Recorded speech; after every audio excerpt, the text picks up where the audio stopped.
Result improvement এই বিষয়ে উচ্চ মাধ্যমিক শিক্ষা সংসদ সভাপতি ডক্টর পার্থ কর্মকার কি বলছেন তোমরা একটু শুনে নাও, তারপরে আমি তোমাদেরকে পুরো বিষয়টা বুঝিয়ে বলছি। ধরুন কোনো ছাত্র যারা ফেল করছে পরে পরীক্ষা দিতে যাবে, কিন্তু যারা পাস করেছে, ভালো রেজাল্ট করেছে, খুব ভালো রেজাল্ট করেছে, কিন্তু সে চাইছে তার থেকেও ইমপ্রুভমেন্ট চাইছে, সেও কিন্তু দিতে পারবে এবছর থেকে। আমাদের যে নতুন রুল হয়েছে সেই রুল অনুযায়ী, সেই জন্য এই নোটিফিকেশনটা আজকে 11টার পর আমাদের ওয়েবসাইটে আমাদের দিয়ে দেওয়া হবে।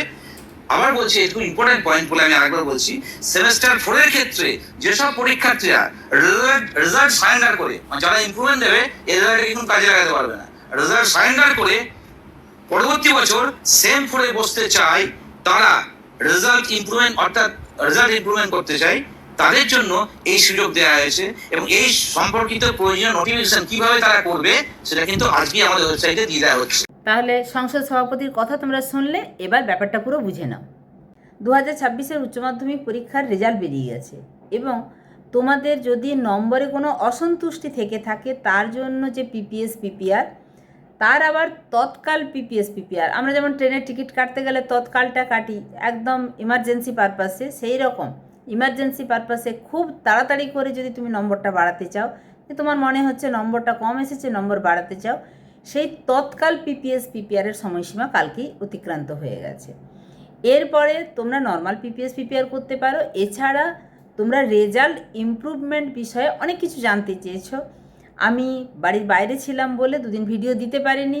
হ্যাঁ, অবশ্যই তোমাদেরকে জেনুইন তথ্যটা তুলে দেওয়া উচিত, কারণ তোমরা এই সেমিস্টার সিস্টেমের প্রথম ব্যাচ ডে 1 থেকে আমার চ্যানেলের উপর ভরসা করেছো। শুধু জিওগ্রাফি ক্লাসের নয়, যে কোনো রকম ওয়েস্টবেঙ্গল যে বোর্ড আছে কাউন্সিল, ওয়েস্টবেঙ্গল কাউন্সিল অর্থাৎ উচ্চ মাধ্যমিক শিক্ষা সংসদের যে কোনো আপডেট যখন তোমরা বুঝতে পারোনি তখনই তোমরা আমার কাছে জানতে চেয়েছো এবং সমস্ত ব্যাপারটা খুঁটিনাটি জেনে, যেহেতু আমি সরকারি স্কুলে শিক্ষকতা করি, আমাদের গ্রুপে খবরগুলো প্রথমে আসে এবং ছাত্রছাত্রীদেরকে বুঝিয়ে দিতে হয়, সেই জন্য তোমাদের কাছে সমস্ত ব্যাপারটা আমি সবার আগে তুলে ধরার চেষ্টা করি। যাই হোক, তোমরা পিপিএস পিপিআর ব্যাপারটা নিশ্চয়ই বুঝে গেছো। এটা যদি বুঝতে না পারো, এখনও যদি কারো কিছু সমস্যা হয়, অনেকেই বলছো ওটিপি আসছে না, এই সংক্রান্ত যদি বেশ কিছু সমস্যা থেকে থাকে অবশ্যই আমি সেটা নিয়ে আলাদা ভিডিওতে আসব। তো আজকে যেটা আলোচনা করব সেটা হচ্ছে রেজাল্ট ইমপ্রুভমেন্ট নিয়ে। হ্যাঁ, রেজাল্ট ইমপ্রুভমেন্ট ব্যাপারটা কি, যে তোমার রেজাল্ট ভালো হয়েছে, তুমি পাস করে গেছো, এই নিয়ে একদম উচ্চ মাধ্যমিক শিক্ষা সংসদের যিনি সভাপতি তার বক্তব্য আমার ইউটিউবে শর্ট হিসাবে আছে, তোমরা দেখে নেবে। তুমি পাস করে গেছো, তোমার নম্বরটা মনে হচ্ছে ইস আমি যদি আরেকটু নম্বর বাড়িয়ে নিতে পারতাম। হ্যাঁ, সেই রকমই সুযোগ রেখেছে উচ্চ মাধ্যমিক শিক্ষা সংসদ এই তোমাদের নতুন সেমিস্টার সিস্টেমে। নতুন সেমিস্টার সিস্টেমে প্রত্যেকটা বিষয় এমনই নতুন নতুন এসেছে যে তোমরা প্রতি মুহূর্তে কনফিউজ হয়েছো বা জানতে চেয়েছো, বা মনে হচ্ছে আমি কি ঠিক বুঝলাম। ফলে আমার অবশ্যই উচিত তোমাদের এই সমস্যাগুলোর সমাধানে একদম জেনুইন তথ্যটা তুলে ধরা। হ্যাঁ, তুমি যেটা ভাবছো যদি তুমি পাস করে গিয়েও তুমি নম্বর বাড়াতে চাও, সেটা কিন্তু করার সুযোগ রয়েছে। তবে তার জন্য কিন্তু তোমাকে এখন এই বছরে তুমি কোথাও ভর্তি হতে পারবে না, তোমাকে তোমার মার্কশিটটা সারেন্ডার করতে হবে। আমি সম্পূর্ণটা বলছি, একদম প্রথম থেকে শেষ পর্যন্ত দেখবে, একটুও স্কিপ করবে না, কারণ WBCHSE অর্থাৎ এই উচ্চ মাধ্যমিক শিক্ষা সংসদ কিন্তু আমাদের এই যে পরীক্ষা সিস্টেমের ইতিহাসে এই প্রথমবারই এই নিয়মটি নিয়ে এসেছে। সংসদের সভাপতি মাননীয় পার্থ কর্মকার মহাশয় জানিয়েছেন যে নতুন সেমিস্টার সিস্টেমের নিয়ম অনুযায়ী যদি কোনো পরীক্ষার্থী 4th সেমিস্টারে কোনো একটি বা একাধিক বিষয়ে পাস করার পরেও নিজের প্রাপ্ত নম্বর বা গ্রেড নিয়ে সন্তুষ্ট না থাকে, তবে সে নম্বর বাড়ানোর সুযোগ পাবে।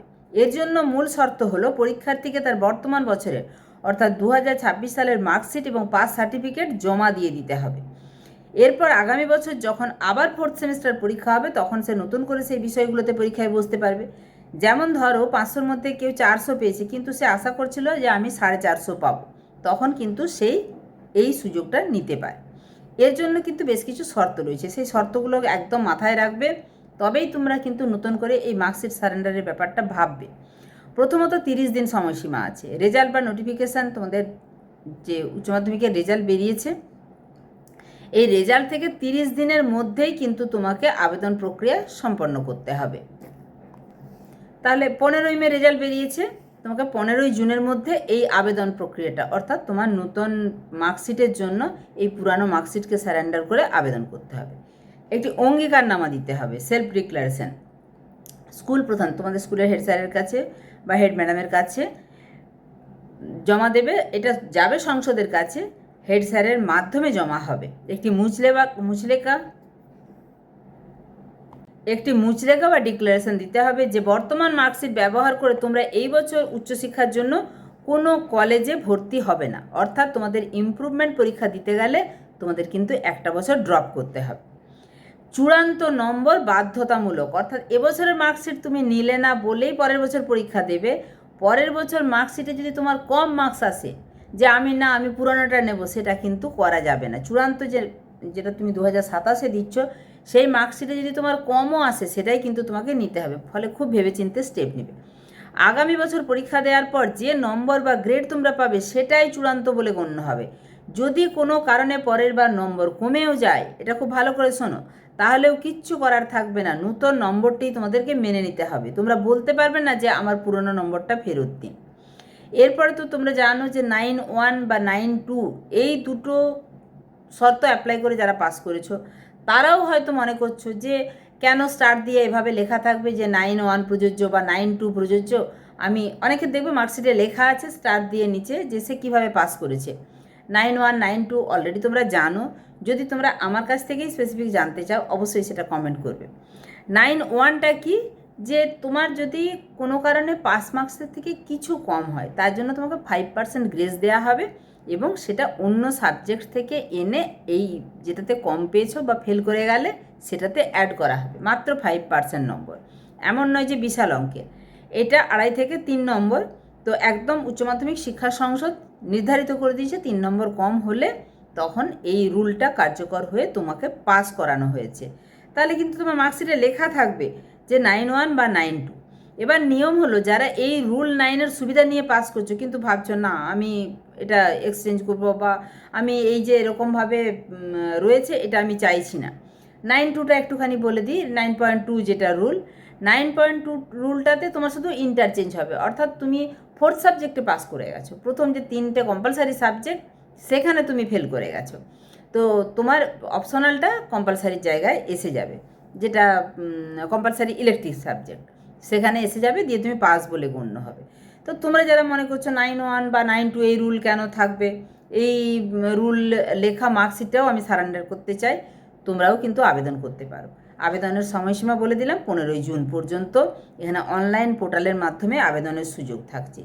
স্কুলে জমা দেওয়ার নিয়ম, অনলাইনে আবেদন করা 10 দিনের মধ্যে তোমাদের মূল মার্কশিট, সার্টিফিকেট এবং অঙ্গীকারপত্র তোমরা স্কুলের হেড স্যারের কাছে জমা দেবে।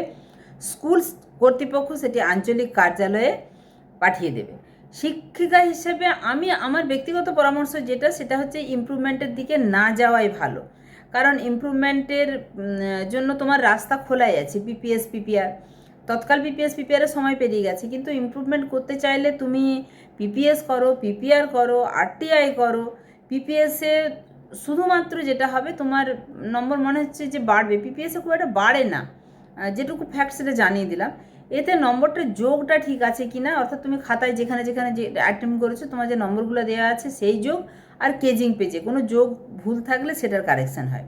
পিপিআর রিভিউতে কিন্তু নূতন যে এক্সামিনার খাতা দেখেছিলেন তিনি নয়, অন্য এক্সামিনার খাতা দেখবেন, তো ওনার মনেই হতে পারে যে এখানটা তুমি 2 পেয়েছো, না এখানে 3-এর মধ্যে 2 পেয়েছিলে, এখানে 3-এর মধ্যে 2.5 দেওয়া যায়, আর একটা কোথাও হাফ বাড়লো, এরকম করে করে বাড়তে পারে। এক্ষেত্রে একটা কথা বলে রাখি, যারা একটুর জন্য আটকে গেছে যে আমি ফার্স্ট ডিভিশন হলে এই একটা স্কলারশিপের জন্য আবেদন করতে পারতাম, তারাও কিন্তু এই পিপিএস পিপিআরটা করবে।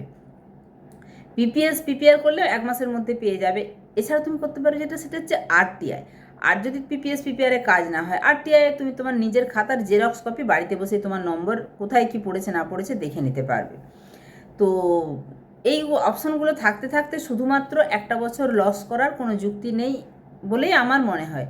তোমার কি মনে হয়? এই উচ্চ মাধ্যমিক শিক্ষা সংসদ যারা ভালো রেজাল্ট করেছে ঠিকই আছে, কিন্তু যারা এই রকমভাবে পাসের কাছে গিয়ে আটকে গেছো বা পাস করেছো কিন্তু 9-1 বা 9-2 রুল দিয়ে পাস করেছো, তাদের জন্য কিন্তু আবার নতুন করে ইমপ্রুভমেন্টের ব্যবস্থা রেখেছে। এই ব্যবস্থাটা তোমার কেমন লাগছে, বা এই ব্যবস্থাটা তোমার যদি মনে হয় যে তোমাদের জন্য বা তোমাদের সাপোর্টে গেছে, অবশ্যই কিন্তু কমেন্ট সেকশানে জানিও।